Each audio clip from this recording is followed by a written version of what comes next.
नमस्कार।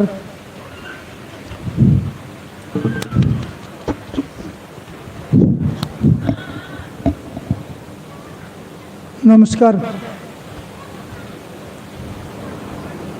आजकेर आलोच्य विषय षड़दोषा पुरुषेनेह हन्तव्या। बाबा बोलছেন মানুষ জন্মগতভাবে কিছু পশুবৃত্তি পশু স্বভাব সাথে নিয়ে আসে। তার মধ্যে কিছু মনুষ্যভাবও থাকে, আবার কিছু দৈবী ভাবও থাকে। মানুষ কী করে সাধনার মাধ্যমে ধীরে ধীরে এই পশুভাবকে কাটিয়ে ওঠে, পশুবৃত্তিকে সরিয়ে দেয়, মনুষ্যভাবে উন্নীত হয়, আর সবশেষে সেই মনুষ্যভাব থেকে দৈবীভাবে প্রতিষ্ঠিত হয়। এটাই হচ্ছে আমাদের সাধনা। সর্বে চাপসবসন্তি তলবৎ ভূতলে নরা তেষাং জ্ঞান প্রকাশায় বীরভাব প্রকাশিত বীরভাবং সদা প্রাপ্য ক্রমেণ দেবতা ভবেৎ। পশুভাব থেকে উন্নত হয়ে পশুভাবকে কাটিয়ে উঠে ধীরে ধীরে বীরভাব থেকে সবশেষে দৈবী ভাব দেবতা ভাবে প্রতিষ্ঠিত হয়। বাবা বলছেন এই পশুভাবকে কাটিয়ে দৈবীভাবে প্রতিষ্ঠিত হতে হলে মানুষকে কতকগুলো নৈতিক অনুশাসন মেনে চলতে হয়। যেমন গানটাতে বলা হলো যে যম নিয়মের কথা বলা হলো, বাবা বলেছেন এখানে। তো যম নিয়ম 16 পয়েন্ট যা কিছু বাবা দিয়েছেন, নৈতিক অনুশাসন তো মানতেই হবে। বাবা বলছেন সেটাই যথেষ্ট নয়।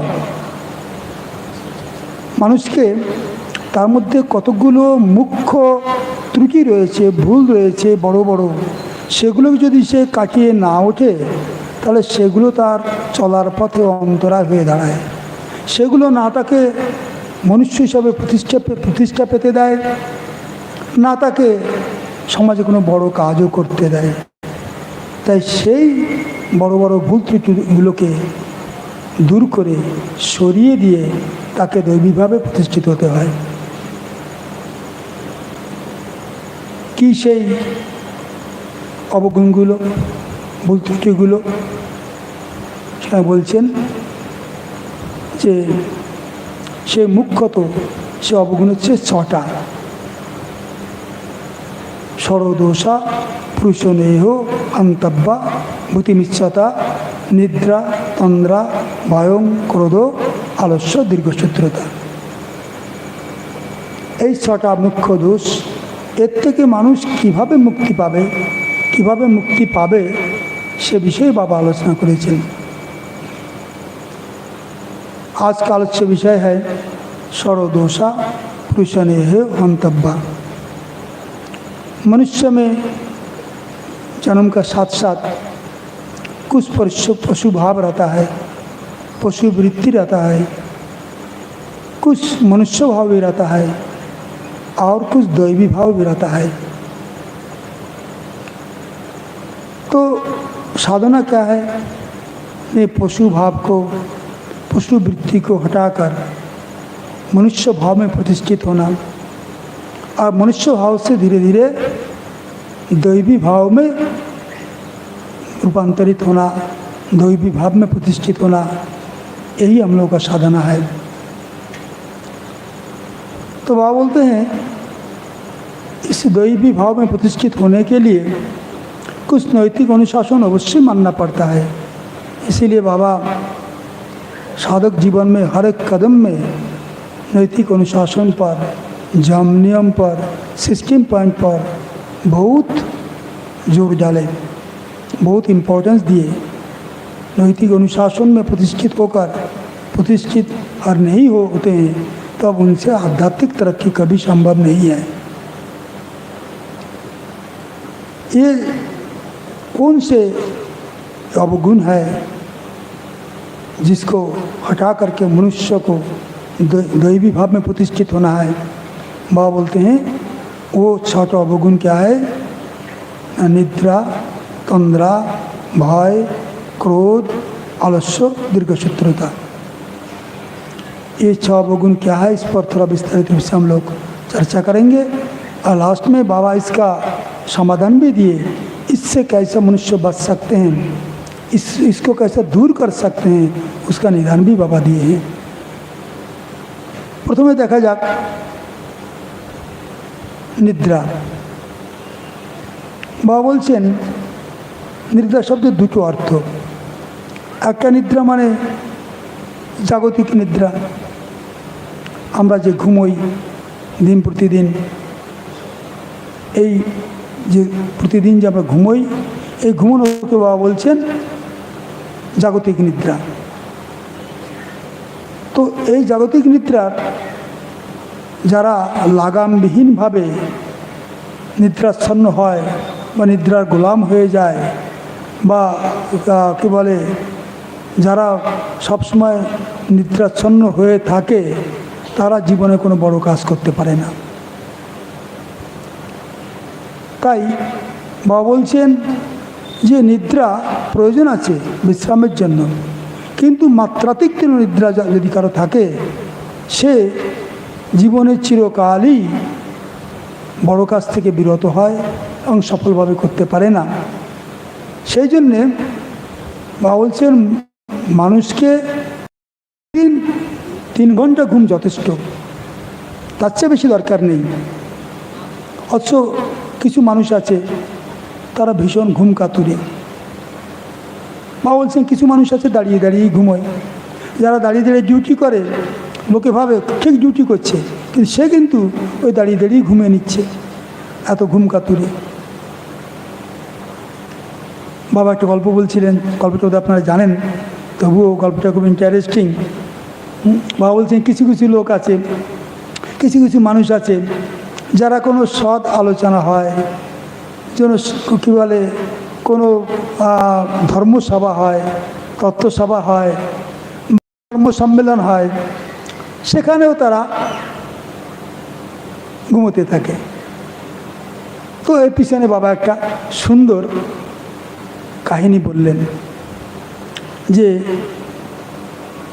কারা সেই ব্যক্তি যারা এই ধর্মসভা, তত্ত্বসভা বা সৎ আলোচনা, ধর্ম সম্মেলন যেখানে তারা ঘুমে, কারা সেই ব্যক্তি। তো বাবা একটা সুন্দর গল্প বলেছিলেন, যদিও রামায়ণের গল্প, রামায়ণটা ইতিহাস নয়, সেটা পুরাণ, কিন্তু শিক্ষামূলক। যখন লক্ষ্মণ রামের সঙ্গে 14 বছর বনবাসে যায়, তা প্রথম দিনেই নিদ্রা দেবী তার চোখের পরে বসতে চায়, তো সঙ্গে সঙ্গে তীরধনুক নিয়ে তাকে মারতে যায় যে খবরদার, এই 14 বছর আমি দাদার বডিগার্ড হিসাবে কাজ করব, এই 14 বছর তুমি আমার চোখের পরে আসতে পারবে না। 14 বছর পেরিয়ে যাওয়ার পরে যখন অযোধ্যায় ফিরে যাব, তখন তুমি এসো। তো 14 বছর বনবাস হয়ে যাওয়ার পরে যখন রামের রাজ্যাভিষেক হচ্ছে, তখন পাশে বসে হাওয়া করছে, 14 বছর হয়ে গেছে, তখন সেই লক্ষণের কথা অনুযায়ী এইবার নিদ্রা দেবী এসে গেছে, সারা শক্তি নিয়ে তার চোখের পরে বসেছে। লক্ষণ হাওয়া করতে করতে তার নিদ্রাচ্ছন্ন হয়ে পড়েছে। একটা সম্মানের প্রশ্ন, আরে তোমার কিছু কাণ্ডজ্ঞান নেই, এতটা শুভ অনুষ্ঠান, সেখানে আমি এত রয়েছি, সিকিউরিটি গার্ড রয়েছি, আর সেই সময় তুমি আমার চোখের পরে এসে বসে যাচ্ছ। বলছে না, আপনি তো কথা দিয়েছিলেন যে 14 বছর পর তুমি আসতে পারো, এখন 14 বছর পার হয়ে গেছে, এবার তোমার আসার 16 অধিকার রয়েছে, এবার আমি কোনো মতেই যাব না। তখন লক্ষ্মণ বলছে না, তোমাকে যেতেই হবে। তাহলে বলতে হবে যে আমি এখন গিয়ে কোথায় বসবো, আমি পুরো শক্তি নিয়ে একদম এসে বসে গেছি, আর আমি কোথায় যেতে হবে না বললে আমি এখান থেকে নড়ব না। তখন লক্ষ্মণ বললে ঠিক আছে, তোমাকে একটা জায়গা আমি বলে দিচ্ছি, তুমি সেখানে গিয়ে বসো। কোথায়? না ধর্মসভা, ধর্ম সম্মেলন, সদা আলোচনা। যদি কেউ অধার্মিক ব্যক্তি এসে বসে যায়, তার চোখের উপরে তুমি গিয়ে বসে যাবে। তো সেই দিন থেকে বাবা বললেন যে যখনই ধর্মসভায় কোনো অধার্মিক কেউ এসে বসে যায়, নিদ্রাদি তার চোখের উপরে গিয়ে আসন গ্রহণ করে। যাকে আমরা সবাই ধার্মিক ব্যক্তি, আমরা তো কেউ নিদ্রাচ্ছন্ন হই না। তো বাবা বলছেন অর্থাৎ কেউ কেউ ধর্মসভাতেও গিয়ে নিদ্রাচ্ছন্ন হয়। তো এ তো হলো জাগতিক নিদ্রা। বাবা বললেন যে একটা মানুষের কত ঘন্টা? 3 ঘন্টার বেশি ঘুমানো উচিত নয়, কিন্তু তবুও মানুষ 5-6 ঘন্টাও ঘুমোয়। তো বাবা কিন্তু এই 3 ঘন্টাও ঘুমোতেন না। আমি বাবার সঙ্গে জেলে যখন ছিলাম, তখন বাবা 1টা-1:30 পর্যন্ত খাওয়ার পরে ঘুমিয়ে পড়তেন, আর 4টে-4:30 উঠে যেতেন, মানে ওই 2.5 ঘন্টা 3 ঘন্টা হতো। কিন্তু ঘুমোবার সময় বাবা বলতেন, দেখ আমাকে তুই গুড নিউজ শোনা, গুড নিউজ শোনাবি, তাহলে গুড নিউজ শুনতে শুনতে আমি তাড়াতাড়ি ঘুমিয়ে পড়ব, আমার ঘুমটা খুব ভালো হবে। তো আমি জানতাম, তো অনেক গুড নিউজ স্টকে রাখতাম। তো বাবা ঘুমিয়ে পড়েছেন চাদর মুড়ি দিয়ে। আমি 1টা, 2টো, 3টে গুড নিউজ শোনালাম। দেখছি বাবা গভীর নিদ্রায় চলে গেছেন, শ্বাসে ভারী ভারী, নাক দিয়ে আওয়াজও হচ্ছে। বুঝতে পারছি ঘুমিয়ে গেলে যা হয়, বাবা একদম ঘুমিয়ে গেছেন।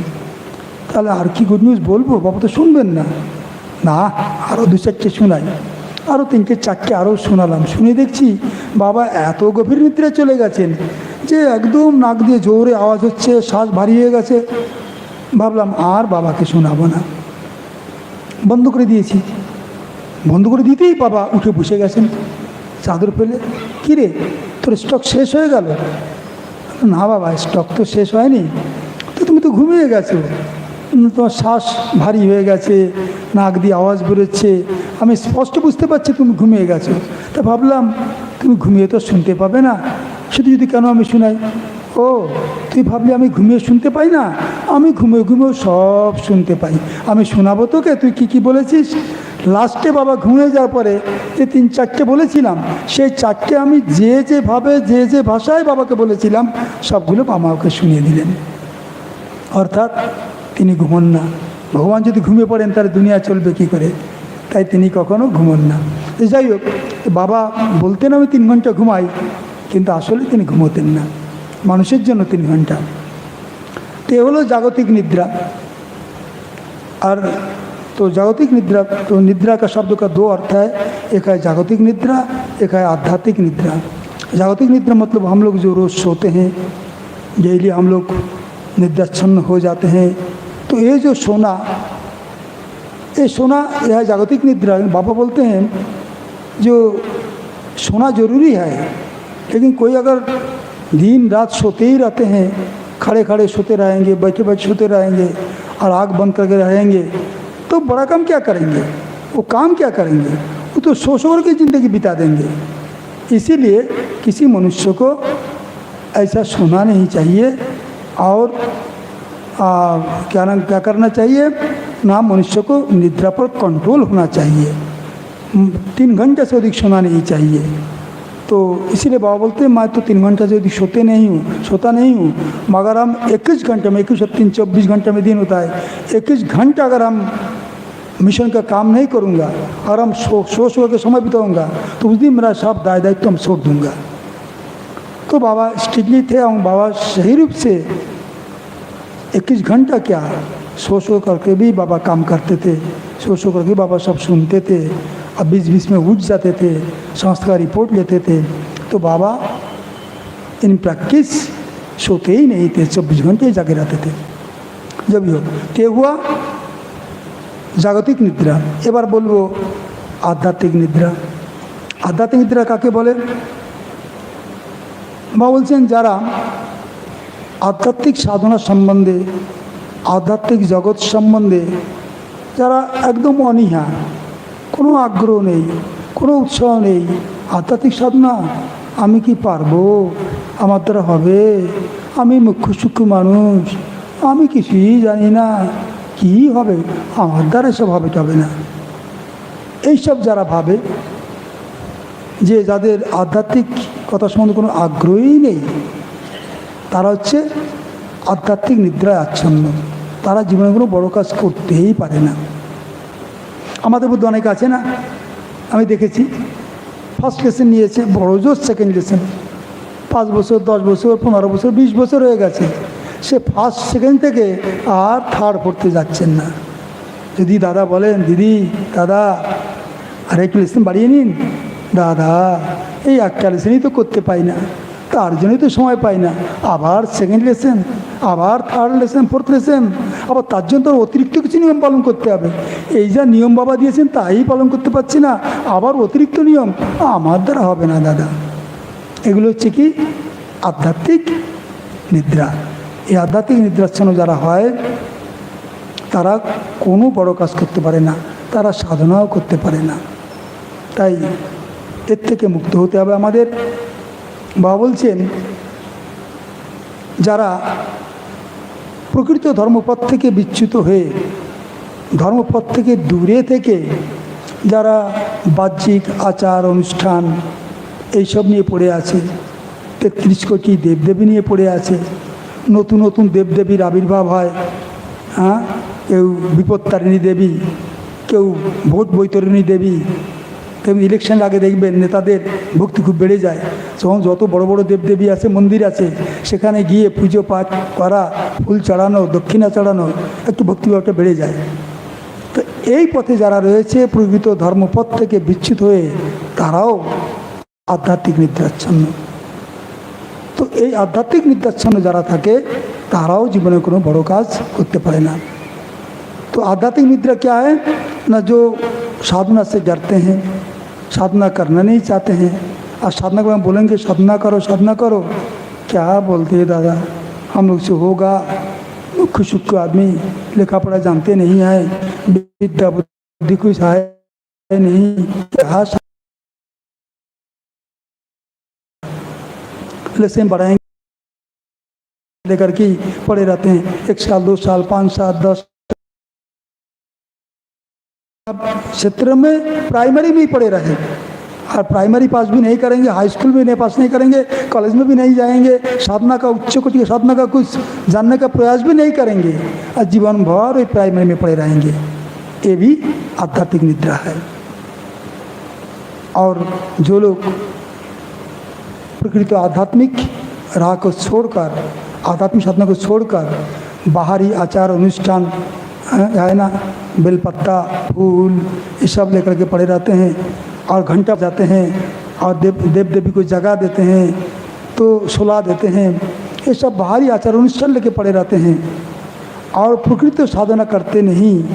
और क्या नाम है, नया नया कितना देव देवी, कोई संकट मोचन देवी, कोई विपत्तारिणी देवी, कोई भोज बैतरणी देवी, ये सब देव देवी का पीछे धरना देते हैं और जाके पड़े रहते हैं। और ये सब जो है ये भी आध्यात्मिक निद्रा में ही है। तो क्या बोलो निद्रा। एबार तंद्रा, तंद्रा माने बाबा बोलছেন इंग्रेजीते तंद्रा माने डालनेस, और संस्कृत तंद्रा माने जाड्य बा जड़ता।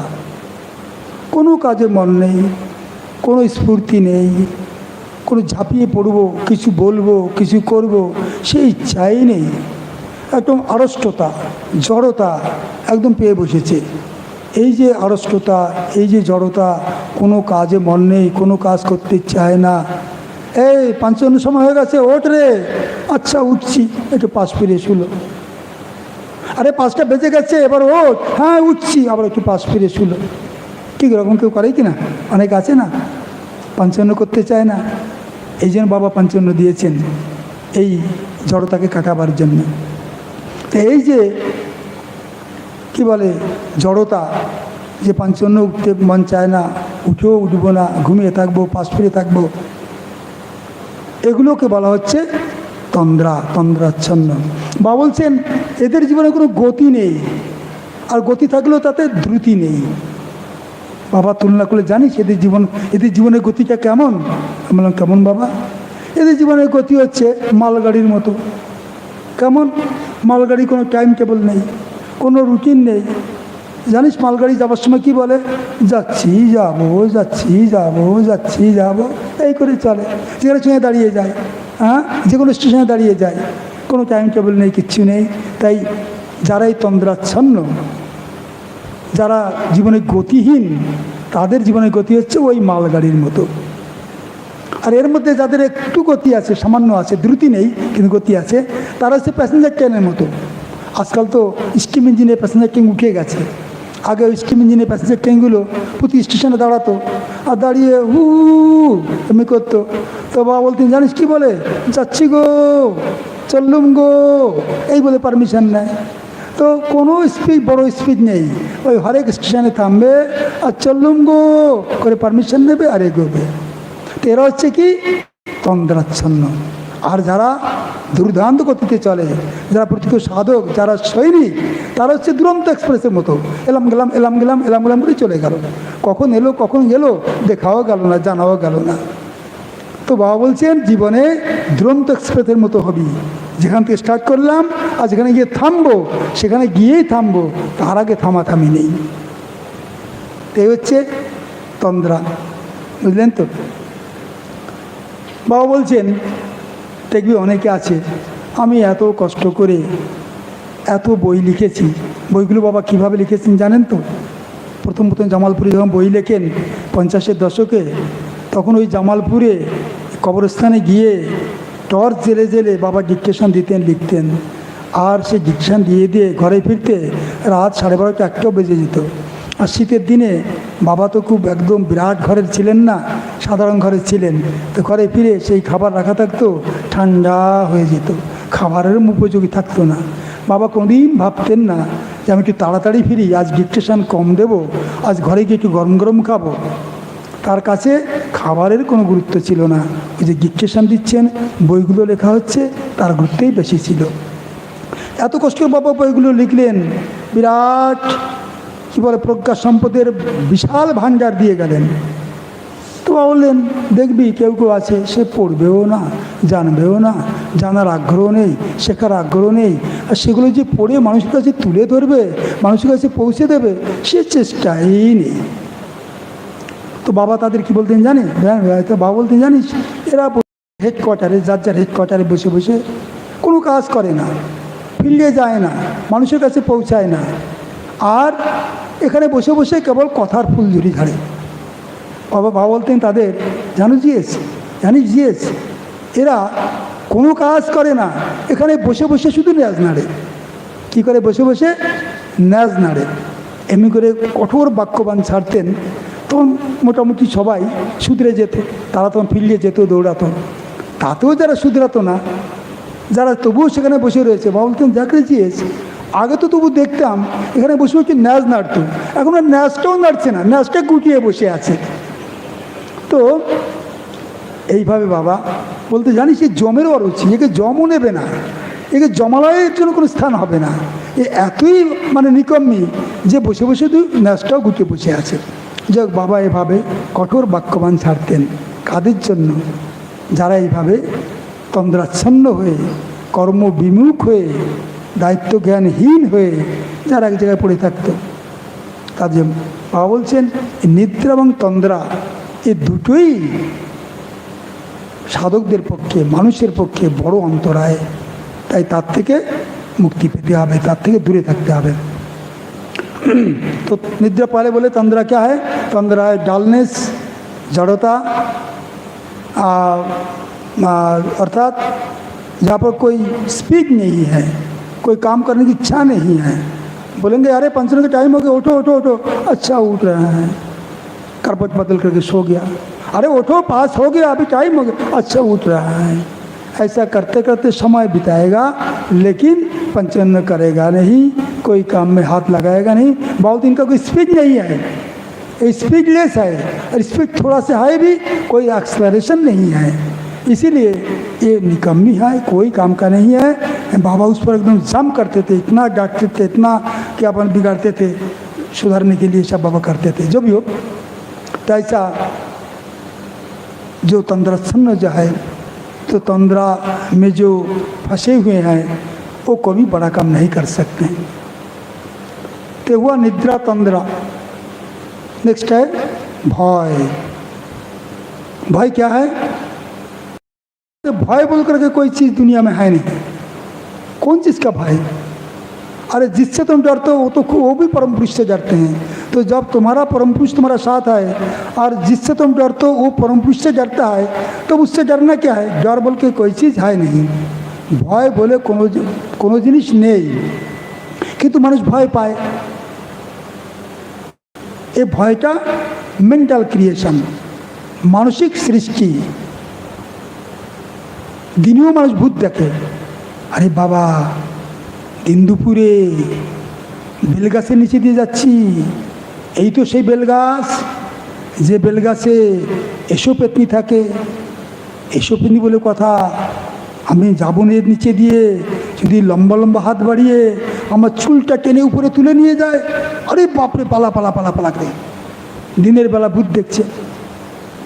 এটা কি? মেন্টাল ক্রিয়েশন, মানসিক সৃষ্টি। এসব আপনি জানেন তো? ওই যে গল্পে বাবা বলেছেন, এসব আপনি কারা হয়? যেসব মেয়েরা মাছের এত আসক্তি যে দুবেলাই যদি কিছু মাছের ঝোল না হয়, একটু মাছ না থাকে, তাহলে ভাতটা গলা থেকে নিচে নামবে না। আর যদি মাছ নাও পাওয়া যায়, একটু আঁশ দেওয়া জলও হয়, তবুও তা দিয়েও ভাতটা নিচে নামানো যাবে, কিন্তু একটু চাই। যাদের মাছের কালা দুপুরে বলছিলাম যে আসক্তি, অভিপ্সা কেবল পরম পুরুষের প্রতি থাকতে হবে, জগতের কোনো কিছুর প্রতি নয়। তো যে মহিলার এই মাছের প্রতি, মাছের আঁশ দেওয়া জলের প্রতি এত আসক্তি যে একটু না হলে খাবারটা নিচেও নামবে না, বাবা বললেন তারা মৃত্যুর পরে এসো পেতনি হয়ে ওই বেলগাছে গিয়ে আশ্রয় নেয়। আর বেলগাছে গিয়ে তাকিয়ে বসে থাকে নিচের দিকে। যদি কেউ মাথায় মাছের ঝুড়ি নিয়ে বাজার থেকে এই পথ দিয়ে চলে, তাহলে একটা মাছটা হাত দিয়ে তুলে নেবে, তার কাছে খাবে। এসো পেতনি। যাকে তো এই এসো পেতনির ভয়। তো বাবা বলতে এ তো গেল ভূতের ভয় বা মেন্টাল ক্রিয়েশন। তারপরে ভাবছে, আচ্ছা ঠিক আছে, বাবা তো বলেছেন ভূত পেতনি বলে কিছু নেই, তাহলে মানলাম ভূত পেতনি নেই, কিন্তু আকাশটা যদি ভেঙে পড়ে, এই যে আমি যাচ্ছি একা একা, আকাশটা যদি মাথার উপরে ভেঙে পড়ে, আর যদি রাস্তাটা দুভাগ হয়ে যায়, তাহলে তো রাস্তার মধ্যে ঢুকে যাব, তাহলে তো মরিয়েই যাব। বাবা বলছেন যারা ভীতুর টিম তারা দিনে 10 বার 50 বার সবার মরে, আর যারা সাহসী তারা জীবনে একবারই মরে। তো এই ভয় বৃত্তি, এটাও চলার পথে বড় অন্তরায়, তাই না? করিতে পারি না কাজ, সদা ভয় সদা লাজ।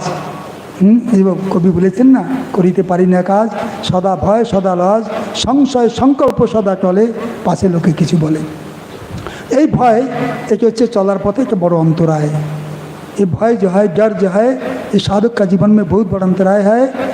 तो भय बोल के कोई चीज़ है नहीं, ये मेंटल क्रिएशन है, मानव सृष्टि है। लेकिन जो डरपोक है वो कोई कारण नहीं है, तब भी डरते रहते हैं और जीवन में कोई बड़ा काम नहीं कर पाते हैं। इसीलिए वहाँ बोलते हैं परम पुरुष से डर भी डरता है। डर का जो कारण वो भी परम पुरुष से डरता है, और तुम्हारा परम पुरुष तुम्हारा साथ है, तो तुम्हें डरना क्या है? कोई डरना नहीं है। ये भय डर से मुक्त होना है। तो निद्रा तंद्रा भयं क्रोध। क्रोध माने আমরা জানি রাগ। মানুষের যখন খুব রাগ হয়, ক্রোধী হয়ে যায়, তখন কি মাথা গরম হয়ে যায়, চোখ মুখ লাল হয়ে যায়, তখন রক্ত বেশি সাপ্লাই হয় মাথাতে, চোখ মুখ লাল হয়ে যায়, হাত পায়ে রক্ত সাপ্লাই কমে যায়, তাই হাত পা কাঁপতে থাকে। তাই যে ক্রোধী ব্যক্তি, সে মাথা গরম হয়ে যাওয়ার পরে সে কী হয় না, সে কখনো বিবেকহীন হয়ে যায়, সে তার বিবেক মরে যায়, তার কাণ্ডজ্ঞানহীন হয়ে যায়। তাই ক্রোধে মানুষ যে কোনো পাপ করতে পারে, যে কোনো অপরাধ করতে পারে, মানুষকে খুন করে দিতে পারে। তাই ক্রোধ ভয়ানক শত্রু। তাই ষড়রিপু হচ্ছে রিপু, যতগুলো বাছাই করা রিপু তা ষড়রিপুর মধ্যে রয়েছে। আর 2 নম্বরই হচ্ছে ক্রোধ, কামের পরেই ক্রোধের স্থান। তাই বাবা বলেছেন ক্রোধকে জয় করতে হবে, ক্রোধ মুক্ত হতে হবে। ক্রোধের বশে যারা থাকে তারা সব কাজে পরাজিত হয়ে যায়। তো কোথাও যাবে পরাজিত হয়ে যায়, কেন? বুদ্ধি কাজ করবে না তো, বিবেক কাজ করবে না তো, তখন তারা লড়াই কি করবে?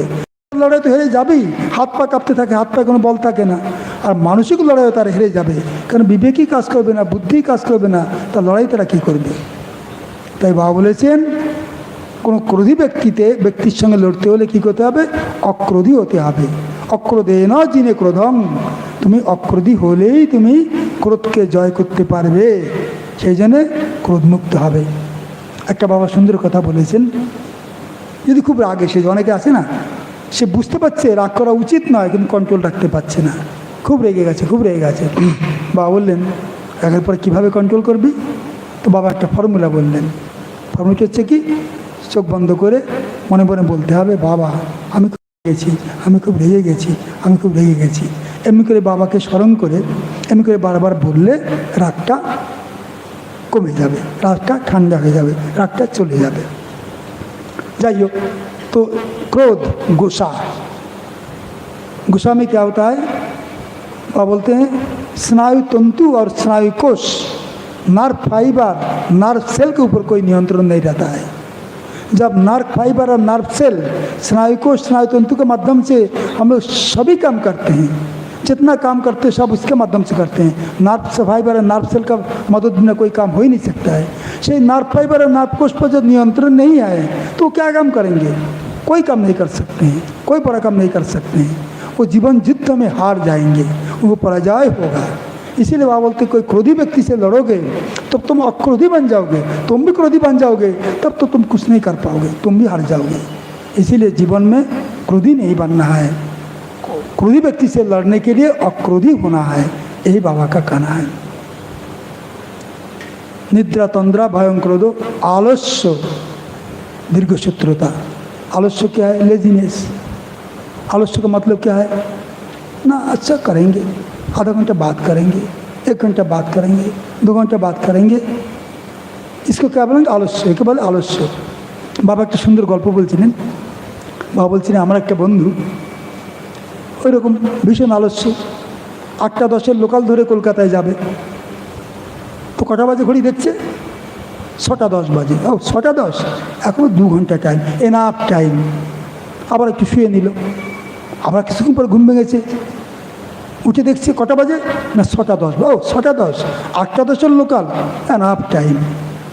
এমনি করে 5 বা 6 বার উঠছে আর দেখছে কি না 6টা 10, 6টা 10, 8টা 10-এর লোকাল, এনাফ টাইম।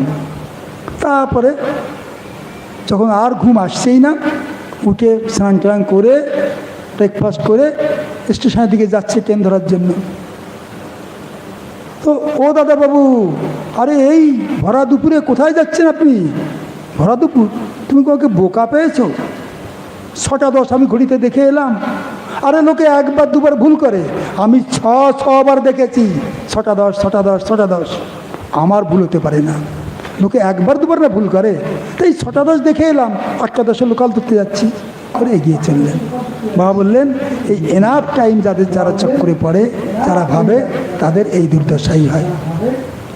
तो ये हलो आलस्य। आलस्य मतलब लेजीनेस, कोई काम आधा घंटा बाद। बाबा बोलते हैं जानते इसका साइकोलॉजी क्या है? साइकोलॉजी यही है, जो लेजी है वो सोचते हैं अगर हम नहीं करेंगे तो दूसरा कोई कर देगा, तो मुझे करना नहीं पड़ेगा।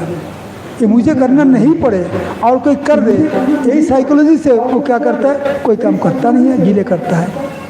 तो देरी করে এই জন্য করে যাতে অন্য কেউ করে দিলে আর তাকে করতে হবে না। কামচোর, সে হিন্দি में कहा जाता है कामचोर। तो यह है लेजी, आलस्य है। यह है आलस्य भी एक बहुत बड़ा खतरनाक बीमारी है। केवल आलस्य लास्ट হচ্ছে দীর্ঘসূত্রতা। দীর্ঘসূত্রতা মানে প্রোক্রাস্টিনেশন, মানে আজ না কাল, কাল না পরশু, এমনি করে দেরি করে দেওয়া, দেরি করে দেওয়া, দেরি করে দেওয়া। তো এই প্রোক্রাস্টিনেশন শাস্ত্র में कहा गया, শাস্ত্রতে বলা হয়েছে যে দীর্ঘসূত্রী বিনশ্যতি। এই দীর্ঘসূত্রী যারা হয়, আজকের কাজ কাল, কালকের কাজ পরশু যারা করে, তাদের বিনাশ হয়, তারা বিনষ্ট হয়ে যায়, তারা বড় কোনো কাজ করা তো দূরের কথা। তো বাবা এই দীর্ঘসূত্রী সম্বন্ধে প্রোক্রাস্টিনেশন সম্বন্ধে বাবা কি বলেছেন, দীর্ঘসূত্র বাবা কি বলেছেন, দীর্ঘসূত্র বাবা কি বলেছেন? বাবা বলেছেন শুভস্য শীঘ্রম অশুভস্য কালহরণম। শুভস্য শীঘ্রম অশুভস্য कालहरण। शुभ काम में देर नहीं करना है और अशुभ काम में जितना देर किया जितना अच्छा। वो जानते हैं, अभी एक कहानी राम बाबू का लड़ाई का कहानी वो जानते हैं। सब नहीं बोलेंगे जो रावण जब राम से पूछे, अगर रावण से जब राम पूछे कि कुछ बोल दीजिए मृत्यु सज्जा में, रावण आप तो बड़े आचार्य है, आप बड़े दिक्कत है, बहुत ज्ञानी है।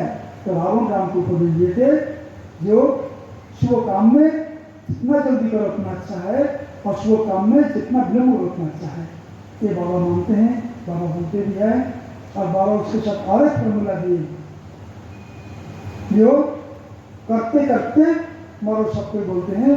मैं बोलता हूँ मरते मरते भी करो, करते करते मरो तो मैं विश्वास नहीं करता हूँ, मरते मरते भी कुछ करो। आप लोग जानते हैं बाबा जी ने महाप्रयाण हुआ था। सुबह उठ करके बाबा कुशवानंद सब कोई ठीक है, हाँ बाबा सब कोई अच्छे हैं, हाँ बाबा मेरा क्या क्या काम है तो किसी है दे दो, और क्या काम है यही काम है दे दो, और क्या है यही काम है, सब काम हो गया तो मात्रा विश्राम ले रहा हूँ। दोपहर का खाना भी नहीं खाएंगे, विश्राम ले रहा हूँ। विश्राम में चले गए, उसी के विश्राम में चले गए। ये जो काम करते करते चले जाना, बाबा बोले ये बाबा का फॉर्मूला है। जब तो ये जो बोललाम छटा अवगुण, छटा बड़ त्रुटि যা মানুষের জীবনে বড় অন্তরায়, বড় বাধা, এর থেকে মুক্তির উপায় কি? সেই মুক্তির উপায় বাবা বলছেন। এর মুক্তির জন্য অনেকে অনেক কিছু ভেবেছেন, অনেকে অনেক কিছু নিদানও দিয়েছেন, কিন্তু সদাশিব এর জন্য দুটো বড় নিদান দিয়েছে। কি কি দুটো নিদান? একটা হচ্ছে তান্ত্রিক কাল, তান্ত্রিক সাধনা। আমরা যেটা সাধনা করি তান্ত্রিক কাল, তাতে আসন মুদ্রা বন্ধু কত কিছু রয়েছে। এই তান্ত্রিক কাল, তান্ত্রিক সাধনা একটা সদাশিব দিয়েছেন, আর একটা দিয়েছেন তাণ্ডব। এই দুটো জিনিস শিব দিয়েছেন মুখ্য জিনিস। এতে এই ছটা অবগুণ সব দূর হয়ে যাবে, আর আলস্য বিদ্যা তো ধারে কাছে আসতে পারবে না। বাবা বলছেন তাণ্ডবের অনেক গুণ আমরা জানি। তাণ্ডব করলে কি হয় না, লিম্ফেটিক গ্ল্যান্ড সক্রিয় হয়, তাতে প্রাণ শক্তিতে ভরপুর হয় মানুষ। তাণ্ডব করলে যত নার্ভ ফাইবার, নার্ভ সেল আছে তাতে রক্ত সঞ্চালন বেশি হয়, তাতে পৌরুষ বেড়ে যায়। তাণ্ডব করলে মানুষের স্মৃতিশক্তি বাড়ে। তাণ্ডব করলে মানুষের এবারে হজম শক্তি বাড়ে। তাণ্ডব করলে মানুষের শরীরের বিভিন্ন রোগ নিরাময় হয়। তাণ্ডবের অশেষ গুণ। তো তাই তাণ্ডব করতে বাবা শিবেরই দেওয়া তাণ্ডব, বাবা সে তাণ্ডব করার নির্দেশ দিয়েছেন। তো শিবের যে দুটো, এর মধ্যে কৌশিকটাও এই তান্ত্রিক কালকের মধ্যেই পড়ে। তাহলে শিব দিয়েছেন কি? তান্ত্রিক কাল, তান্ত্রিক সাধনা পদ্ধতি আর তাণ্ডব নৃত্য। বাবা তার সঙ্গে কৌশিক অ্যাড করে দিয়েছেন। আর বাবা বললেন আমি তার সঙ্গে